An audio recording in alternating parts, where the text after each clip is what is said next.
बड़ा ही इंटरेस्टिंग सा सवाल है, बहुत ध्यान से इसको समझिएगा। राहुल जो है वो दुगना है समय लेने में मानिक से। देखो, 3 लोगों की बात यहाँ पे कही जा रही है, मैं एक-एक करके लिखता चलूँगा, बताते चलूँगा। राहुल है, मानिक है और सचिन है, ठीक है? आरएमएस।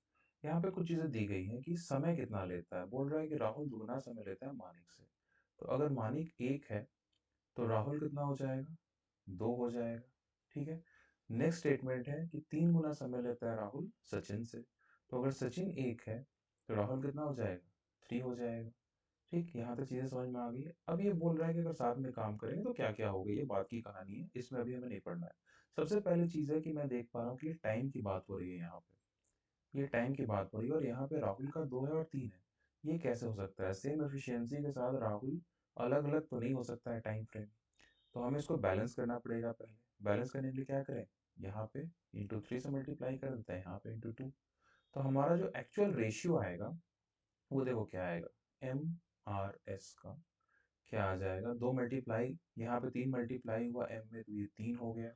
राहुल का 3 से 2 किया तो 6 हो गया। और फिर यहाँ पे 2 से 1 का मल्टीप्लिकेशन किया, ये हमें 3 दोनों में करना, ध्यान रखिएगा। और यहाँ पे 2 हमें इस 3 और 1 दोनों में करना पड़ेगा, तो 2 से 1 को करेंगे तो 2 हो गया। तो हमारे पास बेसिकली टाइम का रेशियो ये आ चुका है। ध्यान से देखिएगा, टाइम का रेशियो ये है। हमें पता है कि सेम काम के लिए क्या होता है, एफिशिएंसी और टाइम में रेसिप्रोकल चलता है, रेशियो। तो इसे हम लोग क्या कर सकते हैं, इसको रेसिप्रोकल ले सकते हैं। रेसिप्रोकल लेने का सबसे बेस्ट तरीका क्या है कि इसका जो एलसीएम है, इन तीनों का एलसीएम है, बस उसको डिवाइड में लिख दो। इनका एलसीएम क्या है? 6 है। तो अगर मैं 6 लिख दूं डिवाइड में, तो क्या बचेगा? 3/6 रेशियो 6/6 रेशियो 2/6। ये मेरा क्या आएगा? ये मेरा सिंपल सा आ जाएगा, मेरा एफिशिएंसी का रेशियो। ठीक है, एफिशिएंसी का रेशियो क्या बनेगा देखो, 2 1 3। यहाँ पर डिनोमिनेटर में जो वैल्यूज दिख रहे हैं आपको, यही इसके एफिशिएंसी के रेशियो हैं। यानी कि मैं डायरेक्टली अगर लिख दूं तो 2:1:3, ये इनका एफिशिएंसी का रेशियो हो गया। अब ध्यान से देखो क्या कहा जा रहा है। बोल रहा है कि अगर ये साथ में काम करते हैं तो ये इस पूरे काम को 4 दिनों में खत्म कर सकते हैं। इनकी एफिशिएंसी कितनी है? 2, 1 और 3। अगर ये एक दिन में काम करेंगे तीनों मिलके, तो कितना काम करेंगे? 2, 1, 3 और 3 6। 6 काम करेंगे और काम कितना दिन कर रहे हैं? 4 दिन में कंप्लीट कर रहे हैं, तो टोटल काम कितना हो गया? 24 काम हो गया। अब आपसे पूछा जा रहा है कि बताइए सेपरेटली सबको कितना वक्त लगेगा? सेपरेटली सबको कितना वक्त लगेगा?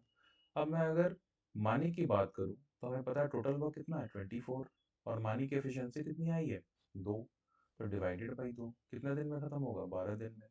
राहुल की बात करें, एफिशिएंसी कितनी है?